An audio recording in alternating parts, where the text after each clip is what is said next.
Good evening, everyone. Welcome to the Carnegie Council on Ethics and International Affairs. It's part of our series in book talks, and we're very pleased to have with us this evening the Honorable Rose Gottemoeller, who will be speaking with us about her new work, negotiating the New START Treaty. Secretary Gottemoeller ended her career as the Deputy Secretary General of the North Atlantic Treaty Organization. I shouldn't say ended, but her last position in government service. Before that, and a long and distinguished career in the U.S. government as Undersecretary of State for Arms Control, as the Deputy Undersecretary of Energy for Defense and Nuclear Nonproliferation, service in other parts of the state and energy departments, and also on the National Security Council as Senior Director for Russia and for Europe. Also a practitioner scholar. So on the one hand, deep government experience, but on the other hand, transmitting this to students and helping to shape future policymakers and the future students of policy, both at my alma mater and co-host Tatiana Serafin's alma mater at Georgetown. Georgetown, unfortunately, wasn't able to get you again because now you're on the other coast at the Freeman Spogli Institute at Stanford University. So definitely Stanford's gain to have you as a practitioner scholar in residence. We're very pleased to have you with us this evening. The question of nuclear weapons and arms control has remained extremely salient, not least of which because of some recent news headlines. With that, let me turn over to my co-host, Tatiana Serafin, to get our discussion started. Thank you again, Rose, so much for joining us. I'm so looking forward to our conversation. I want to show everybody the book, which is a great read, joyful, because it has so much insider information. So much of politics we think of as stuff, the process, the things that nobody wants to hear about or doesn't get read about. But you really brought it to life because of the people. And today we lost one of the giants. General Colin Powell passed away. The news came through this morning here on the East Coast, and you tweeted out how important he was to you in the New START process. And so I want you to maybe tell us a little bit about that and him to start our discussion today, because certainly I feel like we need to acknowledge this giant that left us today. Oh, thank you so much, Tatiana, and thank you, Nick, for inviting me here today. It is indeed a somber day in many ways, but also one where we can celebrate this great man, Colin Powell. And I really appreciate the opportunity to tell the vignette that's in the book, because he was so helpful, as I said on Twitter this morning, in the ratification process for the New START Treaty. We knew we had some Republican votes, but we were trying to build up to ensure that we had the 67 total votes needed and to get above 67 if we could. And at that time, the chairman of the Joint Chiefs of Staff, Admiral Mike Mullen, said we need to get Colin Powell on board. If he will be willing to actively support the treaty, then that will be a big help across the country. So I was asked by the White House to come to the White House one day for a private meeting with Colin Powell. First, he did meet with senior figures in the White House, met with the Vice President at that time, Biden. And then we sat in one of those little tiny rooms off the Situation Room. If you've been in the sit room in the White House, there are a couple little cubby holes there. And he grilled me for a good half an hour. He wanted to know every insider detail about the technical limitations of the treaty and how the verification regime was going to work. He really wanted to understand what the treaty was all about. And like a true canny diplomat as well as military man, he held his cards pretty close to his chest. So I wasn't getting much body language, how he was reacting to the briefing. But later on, Mike Mullen let us all know. He called Mike Mullen after the meeting was over and said that he was willing to support the New START Treaty.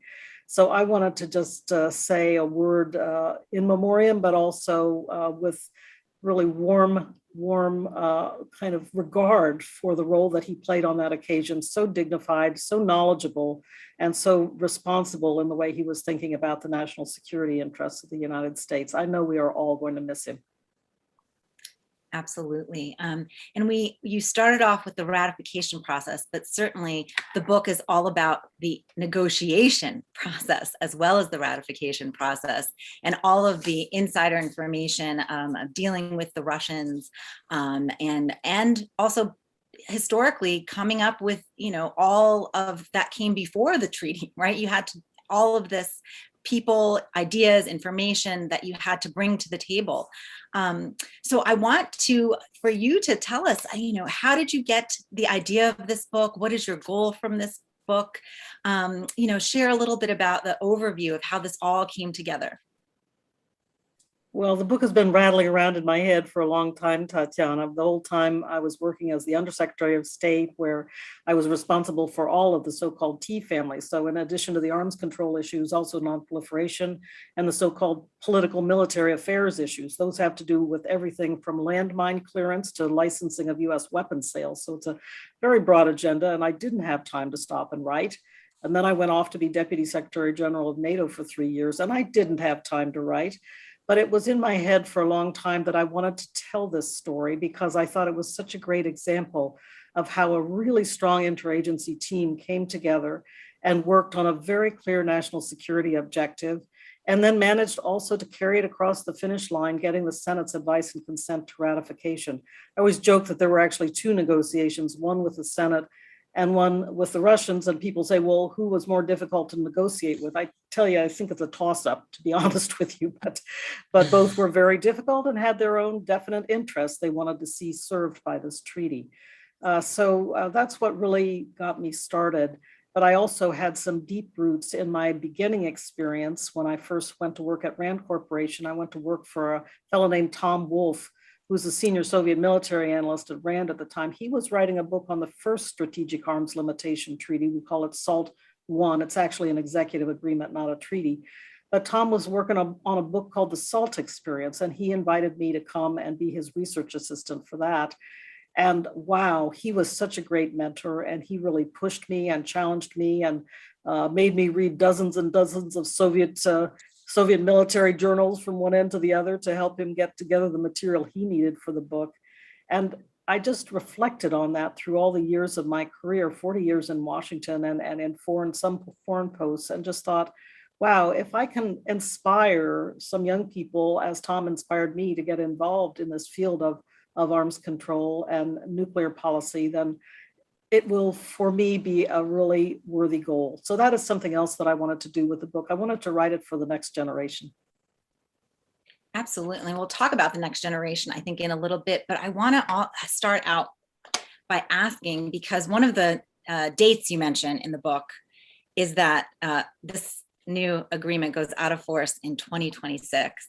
And we have a big election in 2024. Mm-hmm. And I'm wondering how much of your chapter on lessons learned you think can be applied, and should people be talking about this now and getting together? And do you see it happening in this environment where there is so much polarization?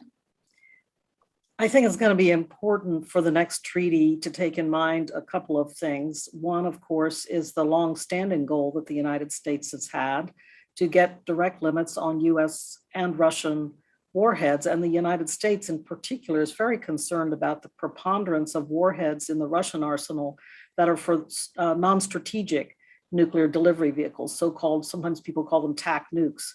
And so the United States sees a big really a big superiority in those kinds of warheads on the Russian side, and wants to get some direct constraints on them. And this is a bipartisan goal. Both Republicans and Democrats are very keen to see these kinds of constraints. So the other thing that people are worried about are the new so-called exotic weapon systems that President Putin rolled out in March of 2018, and getting some constraints on the air-launched ballistic missile, on the 2 nuclear-propelled sea-launched missiles, I think will be important. By the way, though, for your listeners, of the 5 systems that he listed on that occasion, 2 of them are already under the limits of New START, the so-called Sarmat heavy ICBM, the heavy intercontinental ballistic missile, and also the Avant-Garde, which is their first strategic range hypersonic glide vehicle that they are getting ready to deploy. They've already said that they will bring it under the New START treaty. So we're looking at constraints on 3 exotic systems, and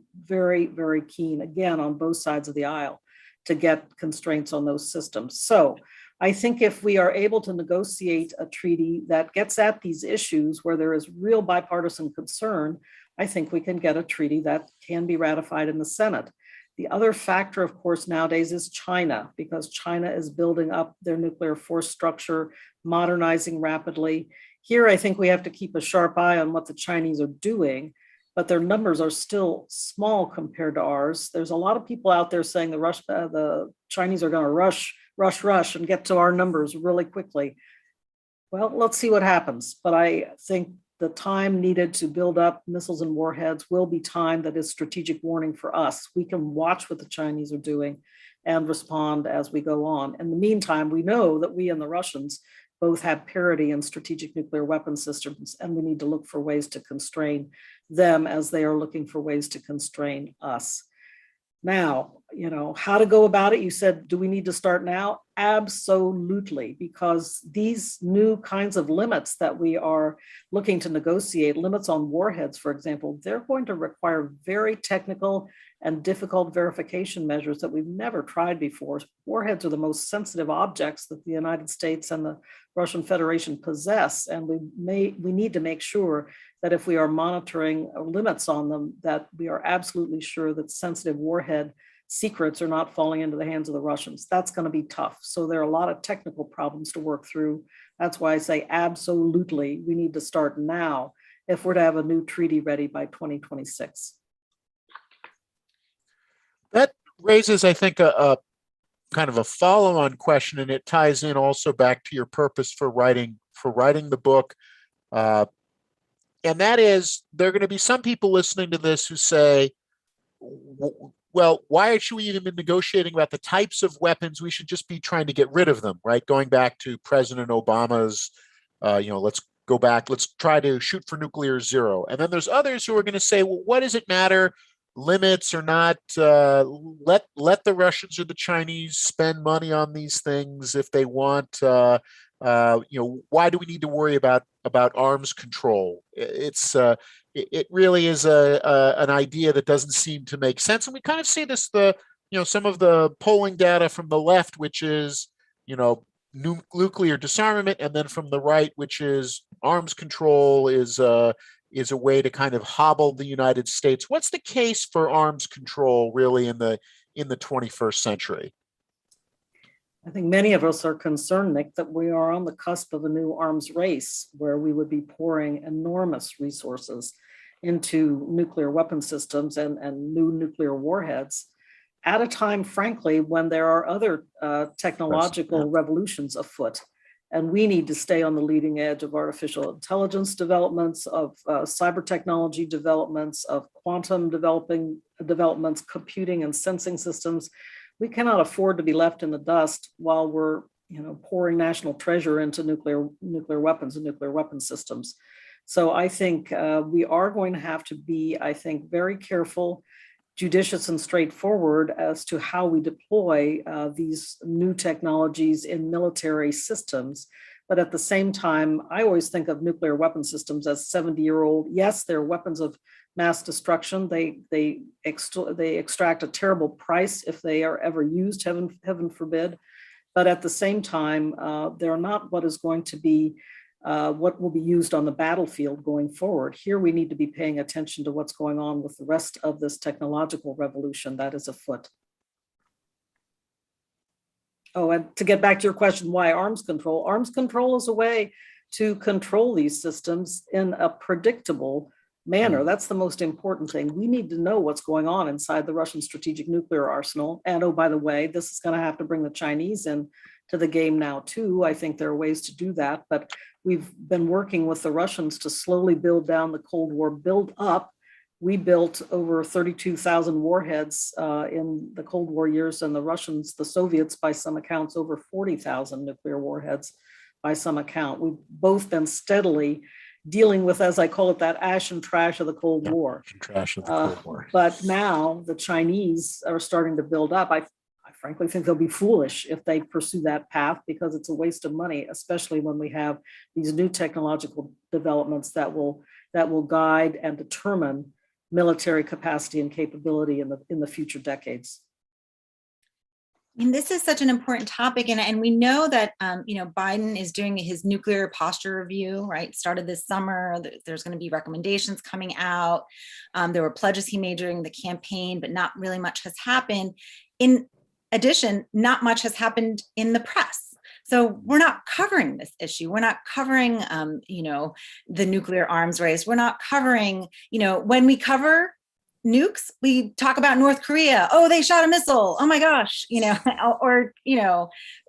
so I feel like there's a disconnect between what we talk about here at the doorstep, what Main Street America is talking about and what politicians are talking about, or what this nuclear posture review is hoping to do. I mean, nobody's talking about it. How do you think that we can bring, one of these ways is, of course, this talk, right? What are other ways that can we bring and raise this issue that there are these weapons out there, and maybe, millennials, Gen Z, you don't care about them, but maybe you should. Are there ways we can elevate this issue in the press and in younger generations? Sorry, that's a great point, Tatiana. They are definitely on the back burner compared to the Cold War years. The events of the Cold War, particularly the Cuban Missile Crisis, scared the living daylights out of a lot of people, including the leaders of the Soviet Union and the United States, as well as other countries. And that, I think, drove a lot of both government support, but also national public support for trying again to constrain at the negotiating table nuclear weapons. And we were pretty successful in that regard, with countries, not only the USSR and the United States joining in, but for the Non-Proliferation Treaty, for example, which has a long-standing obligation associated with it to continue steady nuclear disarmament. And there the Chinese signed up early on, as well as France and the UK. These 5 countries are considered official nuclear weapon states under the NPT, but they are all committed under the NPT to pursue a course of disarmament. So there was a lot going on through that period from the early 60s through the 70s, and it's just continued to this time. And during the 80s, there were still the threats of nuclear crisis out there that brought people out onto the street in Europe and the United States, and really engaged a lot of public interest. Once the Cold War was over, though, oh boy, did they go on to the back burner. And young people, you're quite right today, don't really think about nuclear weapons very much. That's why I'm glad you say, Nick, that many of your students are newly interested in these topics and are very, very enthusiastic about studying exactly what nuclear policy, deterrence is, and these important topics, but also what can be done at the diplomatic table. So I think this is really an important burst. I'm seeing it also here at Stanford. I hope we can say the same about Georgetown. I believe that's the case. Certainly George Washington, I've been lecturing there on these topics. So there seems to be a new burst of interest. That's one thing, Tatiana. Get young people back into the classroom and offer the courses, make sure they're out there so they can get interested.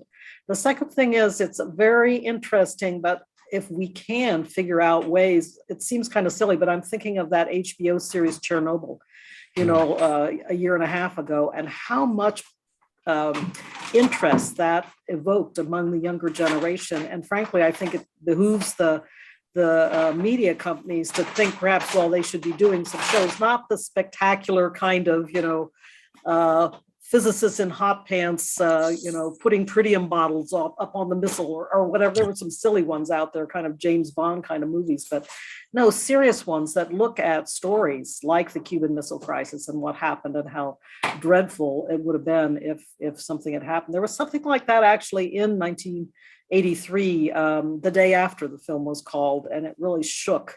It was shown on one of the main networks in the United States, and it really shook the public and got a lot of attention from younger people. So I really think we need our media partners to be helping in this. And if we can get some attention like that, I think there's a natural kind of link up also with the climate change issues, where young people are very interested and involved, because even, a couple of nukes detonating in the atmosphere are going to have a profound effect on climate and agriculture. So I think we can also be thinking about how to link interest in climate change to this whole cause of addressing the nuclear threat. No, I think that's a critical point that you raised about, in the 70s and the 80s, the existential threat that mobilized people was nuclear war, and the worries about the devastation, nuclear winter, and everything that would result from that. And today it's climate change, but there is this link between the two, which is human activity that, if it is left uncontrolled or unregulated, could lead to extinction level types of events.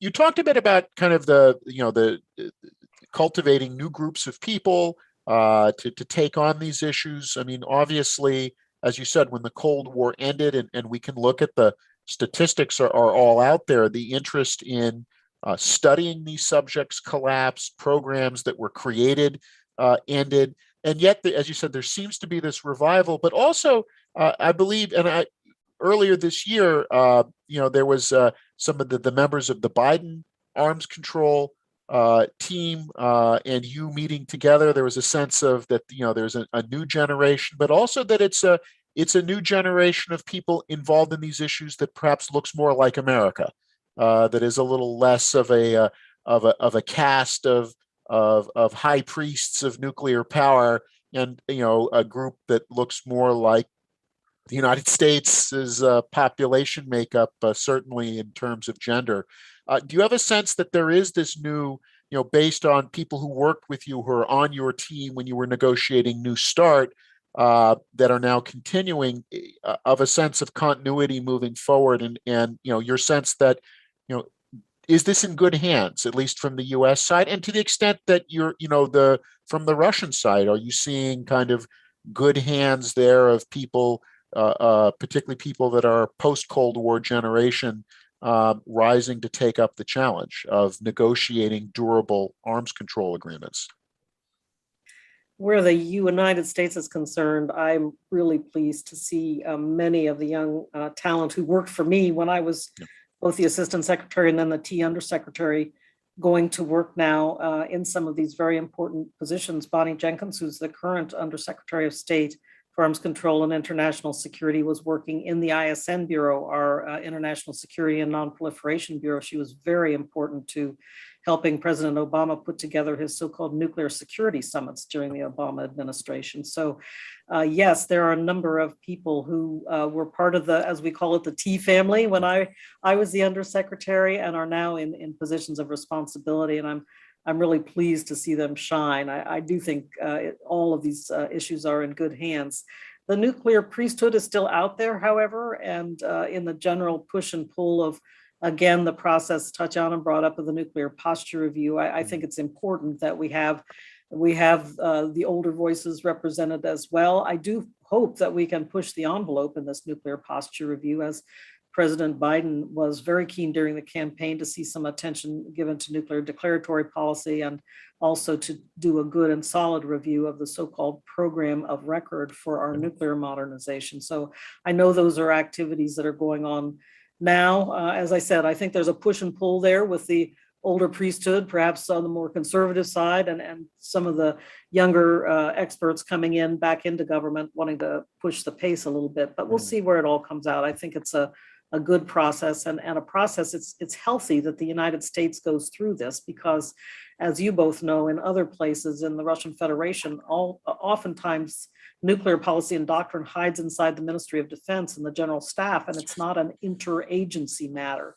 In the United States, this nuclear posture review is an interagency process with everybody at the table, and efforts made to get everybody's voices heard. And certainly the president then guides the process rather than waiting for the General Staff to present something to him. And I think that too is a healthy notion here in the United States. We'll see. We'll see where it goes. One other thing I would like to say about diversity. If you've had a chance to read the book, you can tell that I was constantly teasing my counterpart, Anatoly Antonov, who is now the Russian ambassador to the United States. But at that time, he was my counterpart across the negotiating table, and he had some extremely capable women on his delegation, but they were always sitting in the back row. They never got to sit at the table. They never got to present. They never got to say anything. And I kept teasing him about it and saying, you got some really great lawyers back there. Or how about that young expert from the MFA? Can't, give him a speaking role. Come on. And finally, at the very practical end of the negotiations, he did give his female lawyer an opportunity to speak on some legal matters that were being brought to a conclusion in the negotiations. Of course, she did a fantastic job. She was extremely well respected by the U.S. lawyers and by everyone on the U.S. team. So, but I think, Nick, in a way, probably, well, I should ask you, I should ask Tatiana, when do you think there will be a female Russian Minister of Foreign Affairs? No comment. Not for a while, I don't think. But I want to bring up, since you started on this topic, and then we'll open the floor to questions. So please put your questions in the chat. I see there's a lot of you out there. Thank you for joining us tonight. Put your questions in the chat and I'll go read through them and share them with Rose. But since we're talking about trying to have some sort of gender parity to inspire more women to go into science, engineering, nuclear field, right? We need to do that also. So many times in the book, so many of these red flags are sexism. I kept saying that. How did you handle that? How did you get through it? And you literally say, there's a lot of misogyny on the Russian side. I'm not sure that that's changed now. And I think that, there is increasingly a cultural disconnect. And how do you deal with that cultural disconnect? I mean, you dealt with it beautifully, with much grace, with humor, as you know in the book, but I couldn't help but circle the times that I thought, my goodness, you could tell what you were up against, and it, in a room full of men who didn't know your capabilities. Can you talk about that? Because I think that's really important to, certainly the students that I teach, female students, and we'd love to hear from such a strong leader. And, Nick, you mentioned, first female NATO Deputy Secretary General. So I do want to kind of shine a light on that. Well, I'll tell a vignette from NATO actually to illustrate the point I want to make, Tatiana. And that is, when I first arrived at NATO, I was an expert on the Soviet and Russian nuclear arsenal. They didn't know me from Adam. I was not a Europeanist. They didn't really know who I was. So I got to NATO, and one of the crusty older military leaders on the NATO international staff, the international staff is the very senior people at headquarters, not the various missions of NATO members, but the international staff. And I could see the first day I came into a meeting and they were talking about the NATO nuclear mission, and I started talking about extended deterrence and the U.S. readiness and willingness and some of the history. And afterwards, he didn't admit it right away, but in a couple of weeks, he came up to me at a cocktail party and said, "Gee, for a woman, you know a lot about nuclear policy." And I've encountered that again and again and again. But that's what I advise younger women, is you have to know your research agenda cold. You have to know the substantive issues cold. And if nuclear ICBMs is your thing, you are going to have to know everything there is to know about nuclear ICBMs. And eventually, at least they shut up. They may still think they'd rather have a man across the table, but there is a certain guarded respect, I would say, that develops over time. And when dealing with Russians too, there was a certain bemusement. I tell a little vignette in the book about when we went in January of 2010, again with Mike Mullen, who was then chairman of the Joint Chiefs of Staff, to Moscow. He and his counterpart, Makarov, then Chief of the General Staff Makarov, were really fundamentally important to getting the treaty across the finish line. They both negotiated together on some very, very tough issues. But they had a banquet at that lunch, period that day we were in Moscow, and I got stuck at a table with a bunch of Russian generals, some of whom I knew from the delegation and some of whom I didn't really know. And they were quizzing me throughout the lunch in Russian to see how much I really did know about nuclear weapons. And I could tell, I say in the book, after a while, it became clear we spoke the same language. I didn't mean Russian in this case. I meant strategic rocket forces language. And, you have to be that capable. And some, I know, young women feel like it's an impossible heavy lift, but it's not, because you're smart. You can do it. And speaking of Russian, you are a linguist, you lived in Russia, and that I think was a plus that helped you in the negotiating process. I think that from reading the book, but I want to say though, what concerns me is that languages are not being studied at universities like they used to be. And so where does that leave us in terms of future negotiations if we don't have the proper translators, right? You mentioned time and again, the important role of translators in the book. I mean, so much depended on correct translation. I mean, that's the title of one of your chapters. What can be done to kind of elevate the language and the need for language study? I think this is from somebody who went to the School for Languages and Linguistics at Georgetown, which, as both Nikolas and Tatiana will recollect, was long ago disbanded and absorbed into the College of Arts and Sciences, much to my disgust. Actually, I was a Ling Lang graduate, as we called it, of the Russian program in 1975. So that period was the Cold War period. Frankly, the federal government was paying for a lot of language teaching. I had Russian in my high school out in Columbus, Ohio, and there were Russian language programs in high schools across the country. Even in some small farm schools in Ohio, they had Russian language programs because everybody was just gripped by the Sputnik launch back in the late 1950s. And the Soviets are getting ahead of us on everything. We have to study math, we have to study science, we have to study Russian so we can keep up with them. And of course, if you have that kind of federal government push, it can happen, but I don't see that happening again. I don't worry so much about professional interpreters and translators because there's always a number of language enthusiasts out there. What I do applaud is people who are willing to study a foreign language as an adjunct to their major field of study, whether it's politics or international relations or Russian studies or whatever, and really get a good working knowledge of the language because it's an incredible tool. I have found throughout my career, it's an incredible tool for understanding. If you can read Russian military doctrine in the original Russian as well as in translation, you gain an extra understanding, extra nuance. And I think that's so important. On my delegation, I had, Anatoly and I had this weird system where we just talk away in Russian and English, mixing everything up. If I didn't know the word in Russian, I threw the English word in and vice versa. And we got a lot of work done that way, but we couldn't meet one-on-one. You'd never meet one-on-one. I mean, you do sometimes for a very private coffee or a lunch or something to solve some particular problems. But in a regular meeting, you need note takers there to keep the records. And the fact that both of us had bilingual people on our delegations who could serve as note takers was so important. So it can be a super valuable tool during your career and can help you get a seat at a pretty interesting table if you work hard enough at it. But it is something that needs encouragement. I agree. There's not nearly the enthusiasm nowadays. And I think that goes around the world. It's not only here in the United States. In Europe, they speak a lot more languages naturally, but I think they too are suffering some problems in terms of certain languages not getting the attention. I want to turn to some of the questions from our audience here.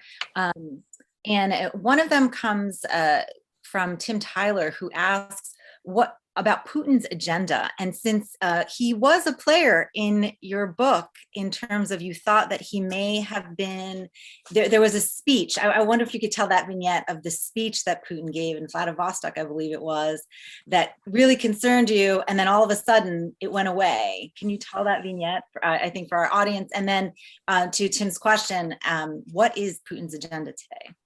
Okay, very good. Honestly, Tatiana, people have said in a kind of blank generalization, well, Medvedev never stood up to Putin, but this was one occasion on which then President Medvedev, I am convinced, stood up to then Prime Minister Putin. We'd been working very hard because we only had 8 months to try to get the treaty finished from April of 2009 to December of 2009. So in November of 2009, we were both driving very hard, both sides making some critical steps forward, doing some critical concessions. It was an even back and forth. And the Russians had some work to do back in Moscow. They went back. They were going to have a critical National Security Council meeting. And the story I've heard told is that Putin, for the first time, showing some interest in these negotiations, walks into the National Security Council meeting and simply draws lines through all the issues on this decision sheet and said, no, no, no, no, no. And a couple of weeks later, he goes out to Vladivostok. By this time, we knew we wouldn't get it finished by December. So we'd all gone home. I'd gone back with my team to Washington, the Russians to Moscow. And he'd gone out to the Far East to make a speech at a youth group out in Vladivostok. And he made this speech in which he just trashed the negotiations and said they are totally inadequate. They're only focused on limiting strategic offensive forces. They are not limiting missile defense. This treaty is a waste of time. We should get out of the negotiations. Well, I have to say that was nighttime already in Washington. I was just completely heartbroken. I said, well, that's it. And I asked my research assistant, by the way, a young woman studying for her master's in those days at Georgetown, who was a night owl. I said, well, Olga, please, see what happens. I said, the story's broken. Dalny Vostok, the Far Eastern Interfax and TASS outlets, it's going to march across the country. By the time we wake up in Moscow, it'll be all over everywhere.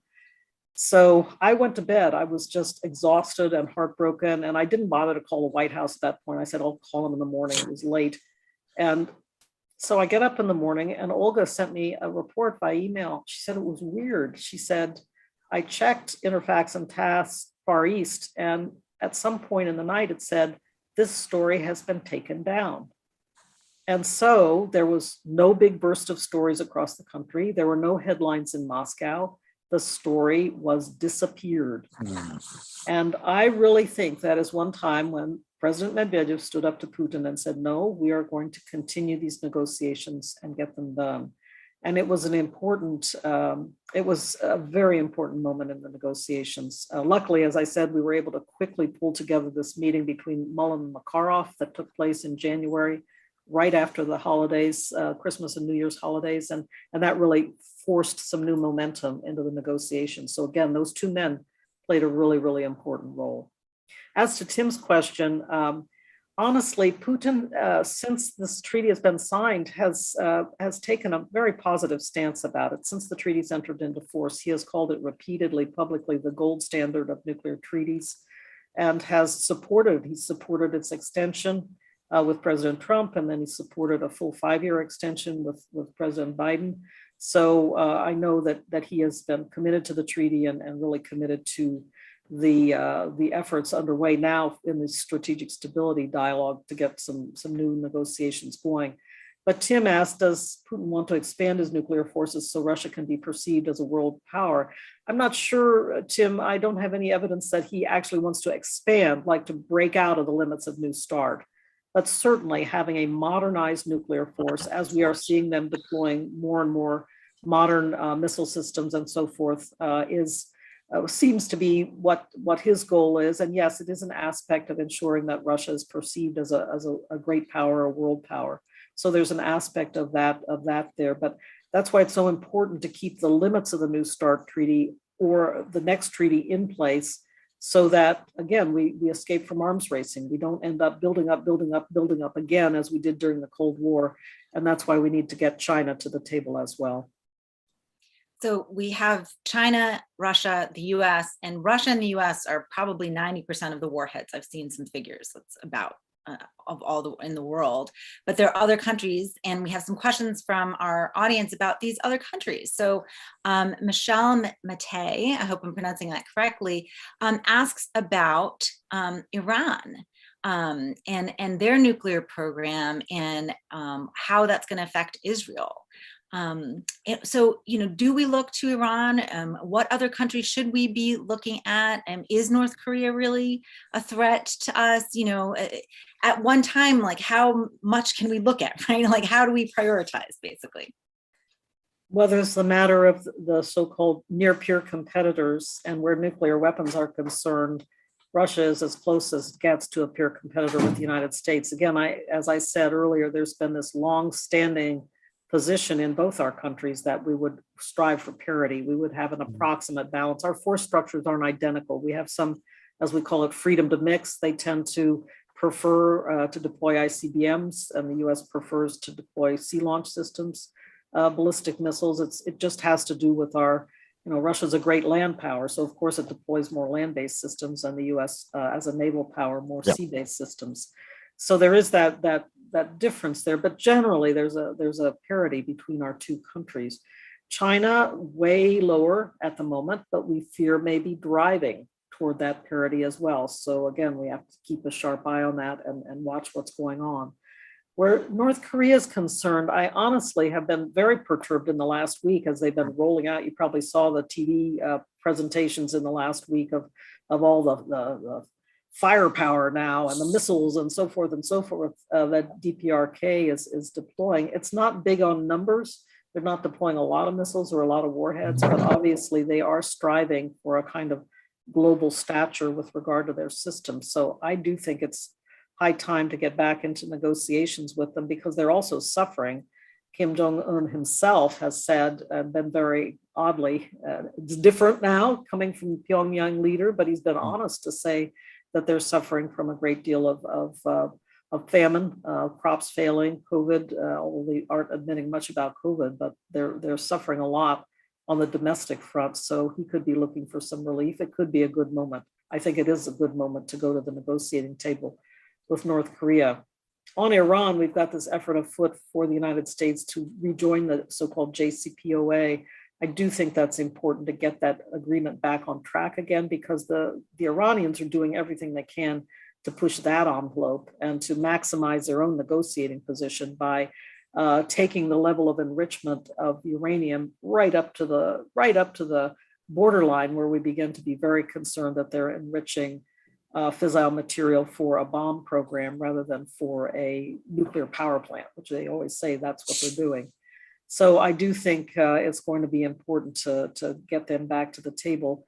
It's interesting when you ask about the Israelis and what their stance has been. Of course, the previous Prime Minister, Benjamin Netanyahu, was very, very opposed to the JCPOA. We will see how it goes with this new government under Prime Minister Naftali Bennett. He's calling, as the questioner asked, Michelle asked, on the UN Security Council to take action against Iran. And I think the UN Security Council will be definitely willing to support this effort to get the JCPOA moving again. It remains to be seen then what attitude Israel will take to a reborn JCPOA. I do hope, and I think it's necessary in moving toward a rebirth of the JCPOA to also get some constraints in other places like the Iranian long-range missile program. Are there any other areas of the world that we should be looking at in terms of countries that may be posturing or, looking at the map? You have India, you have France, UK. What are some of their positions or partnerships with us? Well, the South Asian states of Pakistan and India are in a nuclear standoff. They both tested nuclear weapons. They've also deployed some nuclear weapon systems. So we are concerned that they are in this very short warning relationship, very short warning of attack relationship that could be highly destabilizing. So I constantly worry about the standoff between India and Pakistan. But here we do have a more complex situation as well, because India doesn't really pay that much attention to Pakistan. At least they don't say they pay attention to Pakistan's nuclear capability. They say that they are deterring China, and they focus on, as they see it, the Chinese nuclear deterrent. Pakistan, in turn, has a very decent working relationship with China. And so I think as more action shifts from the Pacific to the Indian Ocean, this could be a recipe for some potential nuclear crises in that area of the world. And it's something I think we should all be paying more attention to and ensuring that we're pushing back against such a possibility. Where the other two nuclear weapon states under the NPT are concerned, the UK and France, of course, they pursue a different approach. They don't try to build up to become peer competitors of the Russian Federation for a long time. They pursued what we call assured second strike deterrence. They put their missiles and their warheads at sea where they can be hidden. And they say that they will assure retaliation. They will assure the ability to destroy Moscow if the Russians should ever attack them with nuclear weapons. So that's how they deter that it is as they say, second strike retaliatory capability, not a balance of terror, a balance of first strike deterrent forces. Really interesting question coming in from Cordell Green, who says, I'm in Jamaica, and from a distance, some of these issues and institutions no longer seem fit for purpose. How much institutional reform do you believe is required? Well, it's dependent on what you are thinking about, Cordell. If you're thinking about NATO, I actually see a huge amount of adaptability in NATO. And the way they reacted to the Russian seizure of Crimea in 2014 and built out their ability not only to immediately deter with conventional forces in the Baltic states and Poland, but also then to reinforce. It's by no means a perfect story. And now the Russians have layered on other kinds of threats, like so-called hybrid threats or gray zone threats. So we're kind of in a neither peace nor war situation now, where campaigns of misinformation, cyber attacks, these types of activities go on every day in peacetime. So it's a different kind of relationship. But I do think that NATO is remarkably adaptable.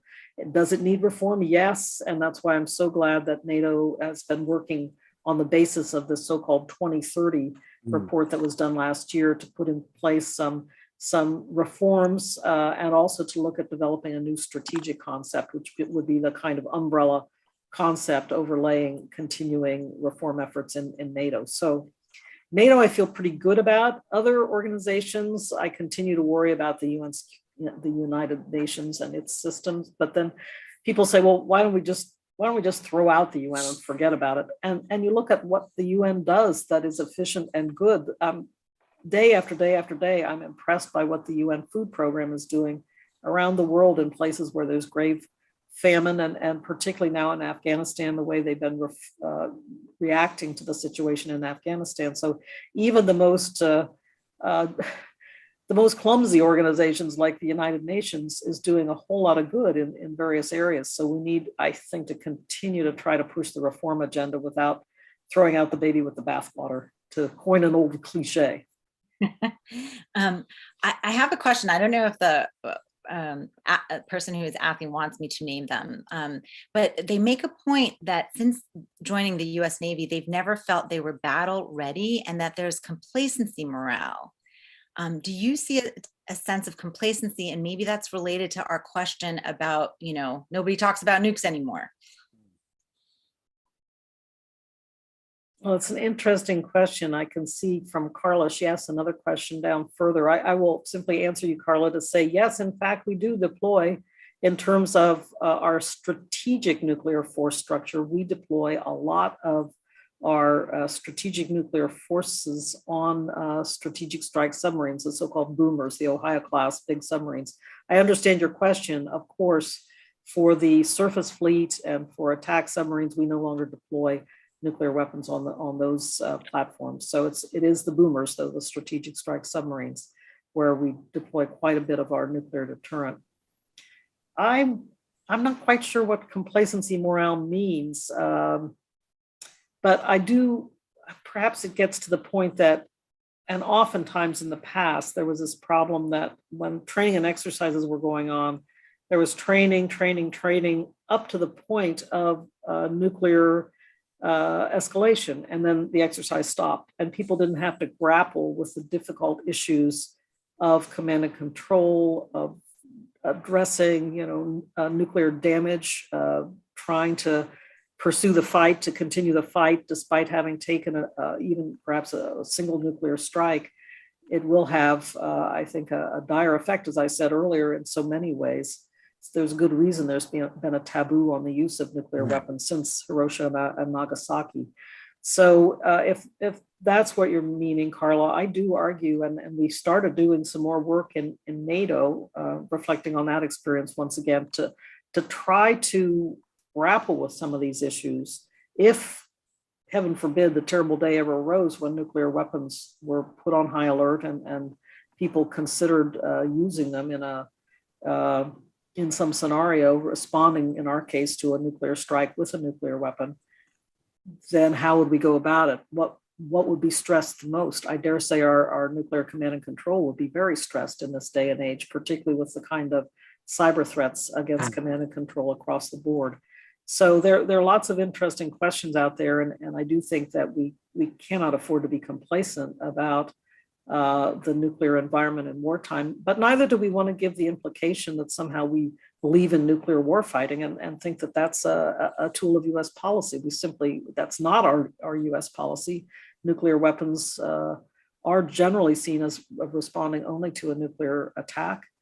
And there are a few other kind of niche areas where nuclear weapons may be used, but they are not a general warfighting instrument. Going back to China, there's a couple of questions that have kind of come in one after the other about China, and talking about your negotiating savvy and skill. How would you negotiate with Xi Jinping if given an opportunity for a bilateral or trilateral negotiation? Well, I would not presume myself to negotiate with Xi Jinping, but I'll tell you, I've had a small word of advice for some colleagues, whether they're listening or not, I don't know, but I think it's frankly time for a Glassboro moment with the Chinese leadership. And by Glassboro moment, I'm referring back to the meeting that took place in 1967 at a small college in Glassboro, New Jersey. Now it's called Rowan University. It's grown and come up in age.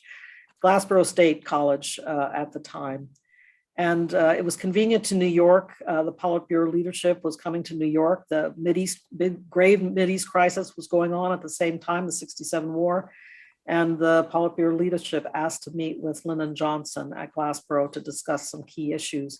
And Johnson and his colleagues, the cabinet members who came along with him, used that opportunity to sit down with the Politburo leadership and talk about what needed to be accomplished in terms of achieving some negotiated restraint, achieving a balance of strategic offense and strategic defensive forces. At the time, the Politburo, I've seen in the various reports, there's some great books out about the Glassboro summit, but they were really bemused and said, how can it ever be bad to constrain strategic defenses? But if you're placing a lot of emphasis on strategic defense and your nuclear deterrent offensive forces are not capable of getting out from under that defense system, then essentially you end up in a destabilizing situation where a country like the USSR, for example, may be put in what we call a use or lose situation. It would launch early in order to prevent its systems from being destroyed by nuclear defenses. All very arcane, all very difficult to grasp in a few sentences. But I think it really was an occasion on which the Politburo woke up and said, whoa, what's going on with nuclear policy and strategy and doctrine in our own country? Because going back to my earlier point, it was very sharply constrained and controlled inside the General Staff and the Ministry of Defense, and had not been propagated in the Russian interagency and even to the Soviet Politburo at the top of the Communist Party leadership. So I don't think Xi Jinping is in exactly the same situation, because clearly he has articulated some views on strategic nuclear force posture recently. But I think it would be a valuable moment to really sit down at the highest level, not me, Mr. Biden, our president, to sit down with Xi Jinping at the highest level with a very good cadre of senior figures on both sides to talk about these issues face to face.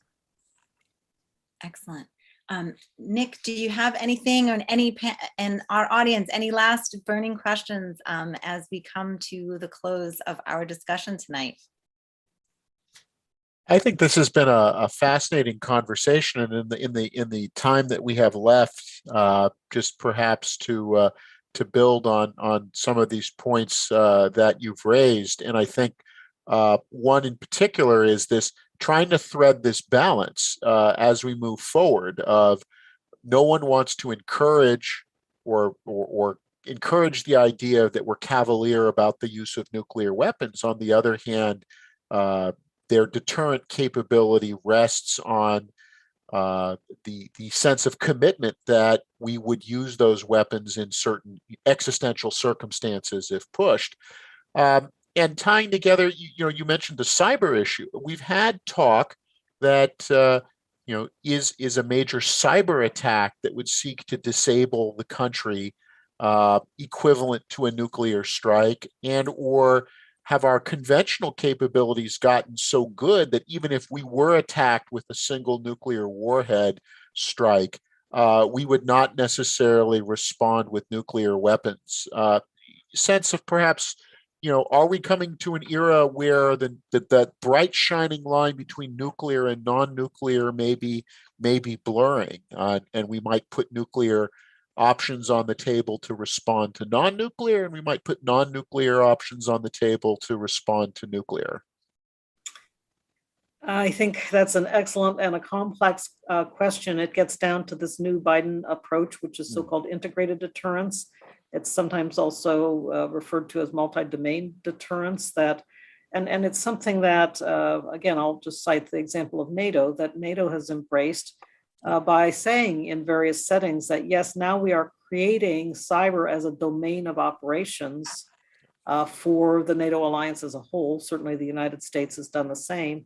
And then you say, as part of your doctrine and policy, well, it doesn't mean that if we are attacked by a cyber attack, particularly one that creates loss of life and serious injuries, essentially kinetic effects with a cyber weapon, we may not respond with a cyber attack in return. We may respond in a different way with a kinetic attack. And our president has reserved the right to respond with a nuclear strike to some forms of damage, as the Russians have done as well very clearly. They call it, even sometimes talking about conventional weapons that can have strategic effect in the Russian doctrine, they say could be sufficient to call down a nuclear retaliation. All this is very complex and difficult, scary, frankly, to consider, but I do think it behooves us to be very careful in considering nuclear doctrine going forward. That's why I've been very glad to see the Biden administration grappling with these issues of sole purpose. For example, can we think about nuclear weapons as only to deter other nuclear weapons? Yeah. I don't know, again, where they're going to come out on this, but I think this is the moment to have these kinds of discussions and debates, because there are so many new technologies coming on coming into our militaries, and we've got to think about how they all fit together. Absolutely. Any last questions from our chat? We have some great comments and greetings to you, Rose. And I want to again mention the book is called Negotiating the New START Treaty, and to also congratulate you for winning the Douglas Dillon Book Award from the American Academy of Diplomacy, which you just found out last week. So this is not only your memoir and a policy outline and advice to the next generation, but also an award-winning book. So congratulations. And I want to leave off with your favorite vignette from the book. One of mine was the Thanksgiving dinner and you cooking Thanksgiving dinner in Geneva in the tiny part. That was my favorite, but tell us your favorite vignette from the book as we close out our talk today. Well, Tatiana, as you put that teaser on the table, I will tell that story both in its glory and its ignominy, because we had to stay in Geneva for Thanksgiving. The White House was being very tough, not letting anybody go home. And of course, we were driving hard to try to get the treaty finished. I didn't cook that whole dinner. It was a potluck with everybody bringing something, but I ended up with these big, butterball turkeys. It was a huge turkey that we'd gotten from the local base. And I had a little tiny European oven, so I couldn't put the butterball in the oven. And luckily, I had a colleague living downstairs, Marcy Reese, who did have a big American oven. So I hauled this turkey downstairs and stuck it in her oven to cook. it was a great party. And I think we were all happy to be together. It was the first time. A lot of people were missing home, of course, and I was missing home, but it made us realize that we had something to share, that we had a little bit of a family vibe going on, even though it wasn't our real family and we were missing our real family. But the ignominy came when I was with everybody in the kitchen doing the dishes and my mobile phone rang, and it was the White House yelling at me for, why are you not in the office? Why are you having Thanksgiving dinner? And I thought, well, it's only 4 o'clock there in Washington. It was 10 p.m. in Geneva. You're probably heading off to Thanksgiving dinner right now. But of course, I didn't say that to the White House. I didn't dare say that to the White House. But we got the treaty done, and that's the most important thing. And we got it across the finish line with the Senate, which was also vital. So thank you both for this opportunity. A lot of fun and a great conversation. I really enjoyed it. Thank you very much.